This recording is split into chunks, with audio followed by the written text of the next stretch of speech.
Good evening, everyone. This is Kara Loveheart, and I am really excited tonight. We are going to have a special guest that I get to interview tonight. I'm very excited about this. And tonight, our guest is Fernando Rojas. He has been working as a massage therapist for over 20 years, and he actually is someone that is working with somatic therapies. So we're going to talk specifically about somatic mindfulness, somatic therapies in general this evening. But a little bit more about Fernando before I bring him on. He has, again, been practicing for 20 years, and something really exciting for him happened this year. For the 2023, he's been an inductee into the Massage Therapy Hall of Fame, which is really wonderful. So congratulations to Fernando for that. And he is a master somatic movement educator and therapist, and also a licensed massage therapist and an instructor, a CE provider for continuing education for massage therapists. He has his PhD from Northumbria University in the UK. And today, again, we're going to introduce you guys, if you're not aware of, somatic therapies. We are open to questions that we can answer any of those at the end. So feel free to engage with us in the chat. Even just say hi and let us know that you're here if you're here live. And even if you're watching the replay, you can absolutely ask some questions as well. So I'm going to bring on Fernando. Hello, Fernando. Hello. How are you? I'm wonderful, and I'm really excited to chat with you specifically around this topic, because I know that somatic therapies has been something that's been really interesting and intriguing for me for a long time. But I'm just curious, just to start off, how did you get into this line of work? And, tell us a little bit more about your background if you have anything to share I didn't share. Sure. The word that comes to mind is meaning, of course. There seems to be something about engaging in action that has a benefit to someone, for someone else, and that gives you a sense of fulfillment. And body work and this type of work in general has that potential. And so for me, it was precisely that. So we're going to talk about this modality for those out there too who are not licensed massage therapists. I probably should mention that, so that anyone, this is actually like education for anyone, if you're not licensed or if you are. But as far as somatic therapies, like, what is the definition of somatic therapies? What would you, if someone has no idea what that is, tell us a little bit more about what they are and how they compare to what we're normally, experiencing maybe as a massage therapist. Yes. So this is an important aspect of this. Somatics is a word that was coined something like 3 decades ago, and the word somatic itself really just means of the body. So somatics just pertains to the body, but somatics with an S is a particular type of therapy that uses attention to our relationship with gravity, attention to our sensation, in order to overcome certain things in our bodies that are not working. The key aspect of them is the attention component. This is why the word mindfulness starts to creep in. And so I'm going to say generally somatics, and you may have heard words like somatic experiencing or somatic therapy or somatic psychotherapy. These are therapies that are mostly guided. So you would tell someone, here's a new way that you can sit. Here's a new way that you can get up from this chair. These are things that you can imagine. You can imagine your head is full of helium, and then and really what we're doing is we're using attention to wake up the underlying intelligence of the body to be what it was coded or designed to be. What somatic mindfulness is, or you could call this somatic touch, or you could call this somatic mindfulness body work, is that we're bringing mindful therapeutic touch to the table, literally, right? And so we're bringing touch into this conglomerate of of practices where not only are we inviting the person to imagine a particular way of being, but we're offering sensations through our touch that remind the body of when it was feeling fantastic before, or what it was coded to do initially to be, right? We are coded to, for example, walk, right? And most of us cannot avoid the fact that we are born and eventually we walk. Yeah. So that's sort of like the original, the operating system. And so what we are doing is we're saying through sensations that the body associates with well-being, we're offering the body an opportunity to remind itself of what it should be or what it can be from where it's at. Does that make sense? Yes. Could you give us an example of what that might look like? Say, when you're working with a client, is it more of a conversation that you're having by your awareness of something that they might not be aware of, and helping them bring awareness to a space or to a way they're holding themselves? And how would you guide them? Yeah. So yes to all of it. And so it's it's a whole thing that can happen, and includes one more thing that's important, which is and one of our most esteemed teachers used to say, you gotta have it to give it, right? And so in this work, we become this possibility, or at least we engage in an attitude that says, I am at least curious of what could be, right? Which really is just being mindful. And so if I become mindful, and then I put my hands on a part of the body with mindfulness, we often like to say the move or whatever we're doing with our hands is really just a conduit from what my state of being is going through onto this body, who is ready and designed to perceive it. Now, this is science supported, right? This is not woo woo.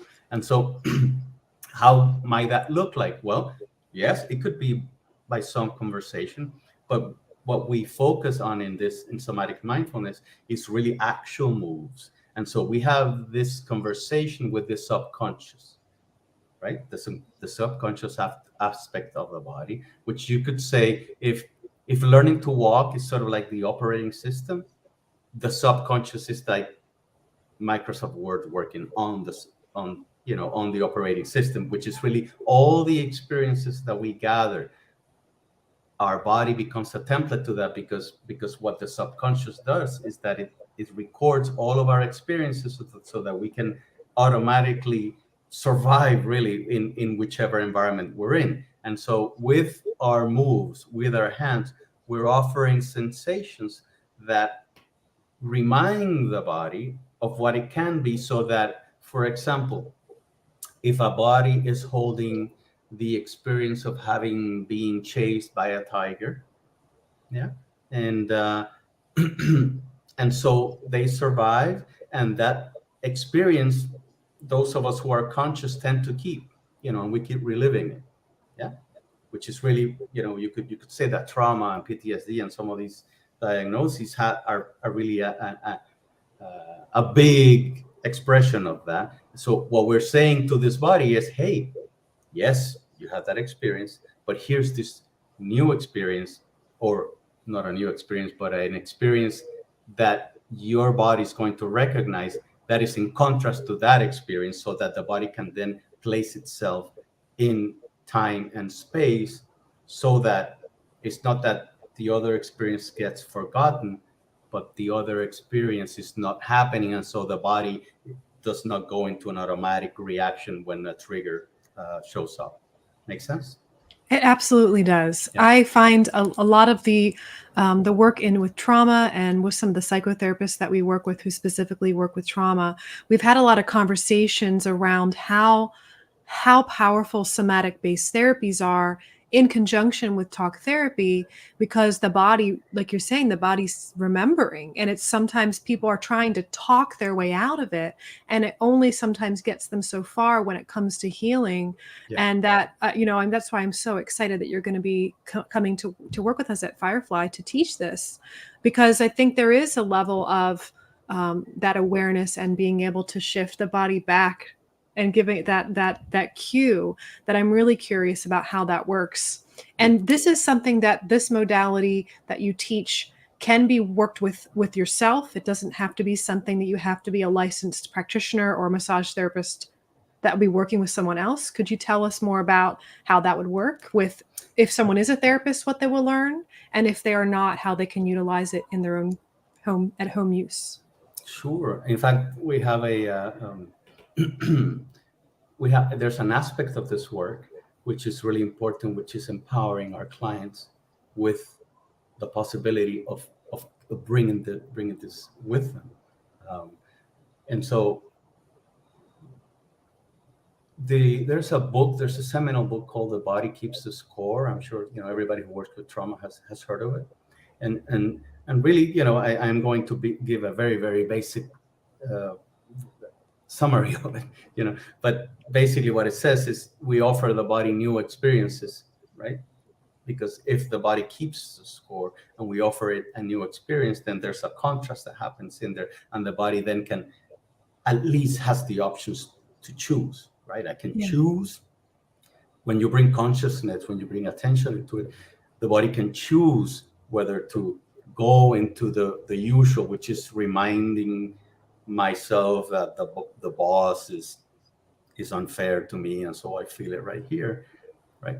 Or have the other experience, which is the experience of okay, that experience and you're an expert in it, but here's this other experience, and so once you felt it, we're going to help you remember it. In fact, we're going to help you come up with a code or a keyword for that sensation, which is new to you, so that you can then recall it at a later time, and then at least you have the choice to go one way or the other. And so it's sort of like, if you probably heard of the Pavlov dogs. Right? And maybe explain that for people who aren't aware of that.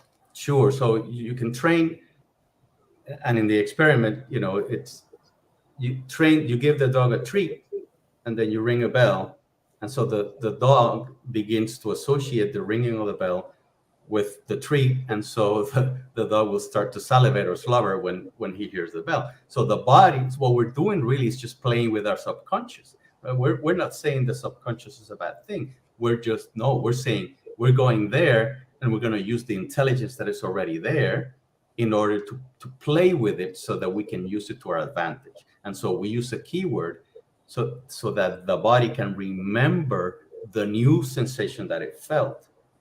And it can, with practice, it can contrast and say, this is the one. So I am an expert in the sensations of whiplash from 10 years ago, and I've been carrying that with me, but the body structurally is already healed, but I still bring something with me, and I keep something with me. So you come to our table and you receive another sensation, a different one. And so here's a keyword that you can associate with that, and then ring the bell for yourself. And so the body, once you ask your body, what was that sensation that I felt when I felt lighter, or when I felt less pain? Oh, and then the body will immediately give you the answer, because it's designed to do that. So these things that stay in the body, we don't even look as a bad thing. We're not demonizing trauma or tension. We're just saying this is intelligence. Some people call that maladaptive. No, we call it adaptive intelligence, right?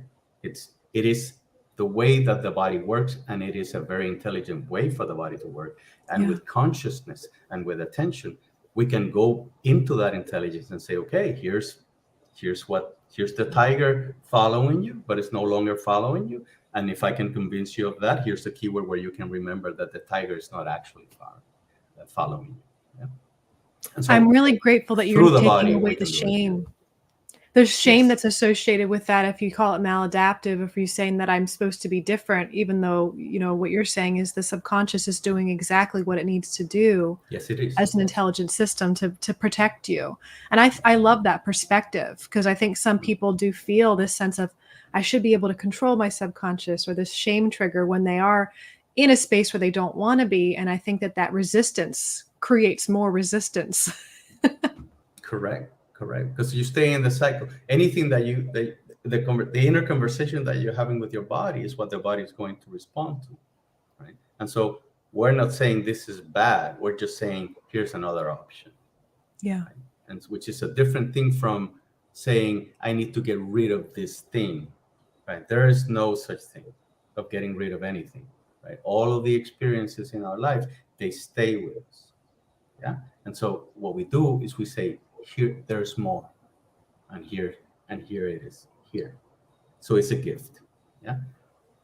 In this way, we empower therapists to offer this to themselves, and we empower our clients to bring this with them. And Ida Rolf used to say,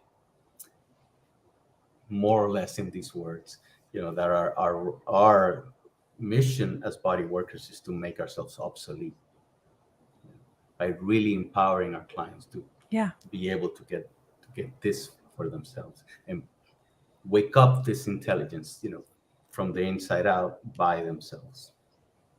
I absolutely agree with that, and I'm so grateful that you shared that, because I think that we do commonly as massage therapists, and even if you are a client and you've had massage before, there is still, and this is not right or wrong, it just is how we perceive. It seems that there's still a mindset of, okay, I have this low back pain or this neck pain for so long, I need really deep pressure, or I need something that there's a perception of what's going to fix it, when Mhm. there's sometimes not an awareness of a pattern, a behavior, a trauma, a way we held ourselves when we were insecure in school. And then when we get in that body mindset, if that's triggered unconsciously or not, I find it so fascinating. And I'm grateful that this type of modalities is becoming more wanted and needed by the massage therapy industry and by clientele, that we have some conscious desire, drive to become more aware. I see that trending, and I'm so grateful for that, because I do feel that that's where we get empowerment, not only to give to the clients, but personally, so you can learn this type of thing yourself. So are you feeling and seeing that as you've progressed with somatic therapies? I know we want to talk about trigger work a little bit, but have you seen it become more and more trending, that there's more of a openness now for this type of thing, maybe because the body keeps score, or more education associated with it? Well, certainly because of the science, and certainly because there's there is a possibility to empower body workers into having a practice that is actually not hurting them. It is not a mission to change what therapists are doing now. It is a possibility to bring in some principles into whatever the therapist is already doing, that changes a little bit the perspective of how I approach it, right? So and I've said before, something that is not prescriptive, it is more receptive, because and one of our teachers says, we're offering the opportunity of authorship to our client. We're saying, I respect where you are, I am receptive to what's happening, and I am here to offer a possibility. And then the body will decide what it needs to do. And I am not placing either a burden on me or the client that it needs to be anything other than what that body is ready to have. When you offer this, and you offer this to the therapist as well, then it changes a little bit the perspective of how I am communicating with this body, and then my own body as a therapist, since I have to become what I'm trying to offer. Then, in a sense, I'm putting myself first, and so I am reducing the possibility of injury. I am reducing the possibility of burnout. And in this sense, how can it not spread? When you're telling a therapist, yes, you can continue to do 5, 6, 8 sessions if you like in one day, sure, but you don't have to hurt yourself by doing this. Just add a little bit of this, add this same thing that you're doing now, just add this way of doing it, instead of changing what you do, right? So it's a different thing. So it's liberating in that sense, because it's not saying, hey, I am here, you're you're this religion and I'm this religion and I want to convert you. No, I'm saying, Yeah. here, what that same thing that you're doing, do that. And then for therapists in our classes, yes, there are also new things that you can learn as far as moves, if you want to call them that. Yeah. Thank you for that. I think that the awareness of not just in the massage industry, but most of the healthcare and caretaking industry, helping industry, there's a lot of burnout. And so I think that anything that we can support ourselves in our through awareness, mindfulness, and some of the techniques you teach to avoid that, so we Yeah. can continue to help, is powerful.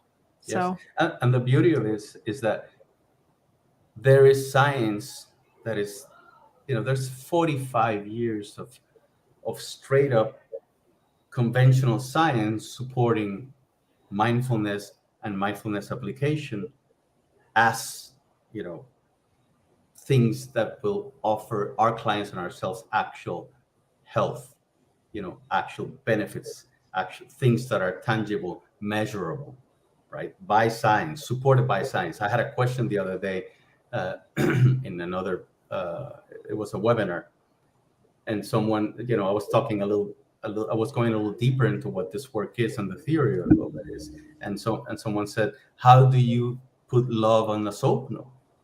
oh How is that going to happen? And I said, well, great question. Here's how, right? And so there is plenty of science, the Heart Math Institute and some other organizations who are doing a lot of work, that talk about brain heart coherence and how certain types of what they call upgraded emotions are actually healthy for you and for your clients. So there's plenty of science. You can use the word love and it will be supported by science, just as in the same way that you would put trigger point on the love note, on the soap note, sorry. yeah, I love that. It's the same language. And I love that 10 years ago, that Heart Math Institute wasn't as well known. And, when I would talk about that, some people they kind of, get like, okay, I don't know what you're Mhm. talking about. But I Sure, met a sure. doctor the other day that started telling me about the Heart Math Institute. And I was Yeah, so excited. I was like, yep. I let him just tell me as if I haven't heard of it before because he was so excited. And I yeah, was like, this is so great that it's becoming more well known. So sure. No, and very we happy. often joke in our workshops, that we're just bringing science to support the woo-woo, and that's Yeah, fine. I love that. Yeah, because That's it is. great. Yeah. So I often like to say that we try to stay 99% science support, yeah, in everything that you could understand as a claim, right? So making a claim, it is science supported, right? Yeah. And so the woo is well supported when we're talking about some of these things that we come in. So we're using mindfulness and we're using some other some other concepts, but they're all well supported, with many decades of science behind them for sure. Wonderful. Well, would we briefly be able to talk about what Traeger work is specifically for those who maybe are not massage therapists as a client, if they've never had that modality, and for the massage therapists who have no idea what that is and how it fits under the umbrella of somatic therapies? Sure, sure. So Milton Traeger is the person who is responsible for bringing what is now called Traeger work or the Traeger approach into the world, and that was early last century. Um, this is a modality that he developed intuitively, and the way that he talked and some of the things that he said were are now being understood and supported by science. Like what I said before, you gotta have it to give it. So this is something that he used to say a lot, and now there is science that supports that. In fact, there's a researcher in Harvard. Her name is Ellen Langer. She calls that mindfulness contagion. If I said that right, I'm going to mess up some words here. But yes, we become mindful, and people will pick up that and will become more mindful just because of the fact that we are mindful. Milton Traeger used to say, he used to call that hooking up or hooking up with with. So I think he may even called it the force, right? So an intelligence that's out there, the intelligence that makes my heart beat and I have nothing to do with it, the intelligence that makes the sun come out at the right time every day and I have nothing to do with it, the intelligence that says let's put a seed in the ground and it's always going to give apples, and it's never going to fail. There is an intelligence there. It's not, you cannot deny it. And so there, it is possible that there is a potential that we can hook up to that intelligence, and if we do, we can transmit it.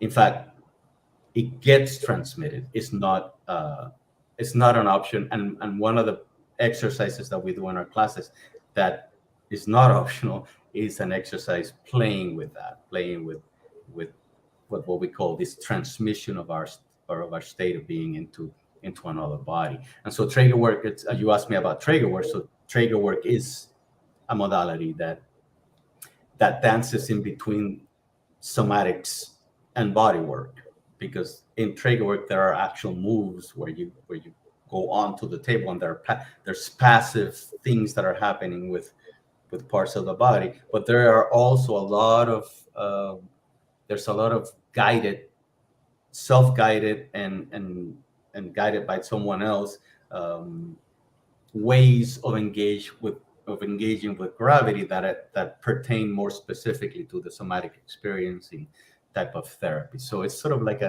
a dance in the middle with that, and yeah, that makes sense. Yeah, it makes sense to me. Now I'm going to open up for any questions here. If anyone has questions, if that's okay with you, Fernando. Sure. Yes. And while we're waiting for people to maybe type in the chat, I'm curious I'm curious if anyone out there, whether it's listening to the recording or if you're listening now live, I think that we've all had an experience potentially where we've been around someone who is very present and very Mhm. there, and there's a difference palpably to them. And I've had friends of mine who have experienced, even people who have meditated for years and become very present and mindful, that there is a stronger presence to their being, and they're not actively trying to force that presence onto someone. There's Mhm. almost a passiveness to, and just an awareness and observing and being with you. And one of the things that I felt that still sticks with me from massage school was the director of our massage school, Nina Kotkamp. She said Nina, to us that, Harrisburg. yes, Hack, Yes, I know her. Yeah, I teach yes, there every year.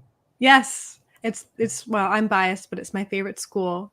Um, It's a really but wonderful school. she said that, being present in your sessions is the most important thing that you'll ever do in a session. And I completely agreed with her.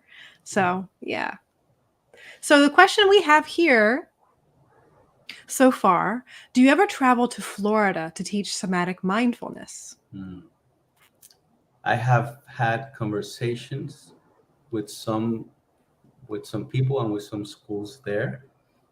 There is no not traveling anywhere with this. It's just a matter of getting together a group of people that wanna do this. So, um, like, I'm gonna go to Arkansas for the first time in my life this year, Georgia next year, South Carolina, North Carolina. So there is no limitation. It's just a matter of putting together a group that want to receive this, and then I'll just go. But I guess the answer to the question is I haven't gone there yet to teach my somatic mindfulness. Okay. The next question we have is, how has somatic mindfulness helped you personally? Wow, that is a very important question, and so um, I uh, I like to think that I have at least an interest to stay um, mindful most of the time. I am an advocate of bringing mindfulness into action, right? So it is fine, it is wonderful, and this is a quote by Thich Nhat Hanh. It is wonderful to have a practice where you sit and you meditate, and you meditate for a certain time and so on. But there's plenty of opportunity to do it while you're doing the dishes, while you're walking, and so on. And so I have I have found that it is really beneficial to at least have the intention to be mindful in whichever way that you understand mindfulness to be, instead of trying to worry about what that means and then putting a burden on yourself that it should be in a particular way. And so I have found that if I am mindful and I pay attention, I can see how I change, and that's already big. Yeah. Yeah. Thank you. We have two other important questions. What will I experience as a licensed massage therapist if I attend one of your classes?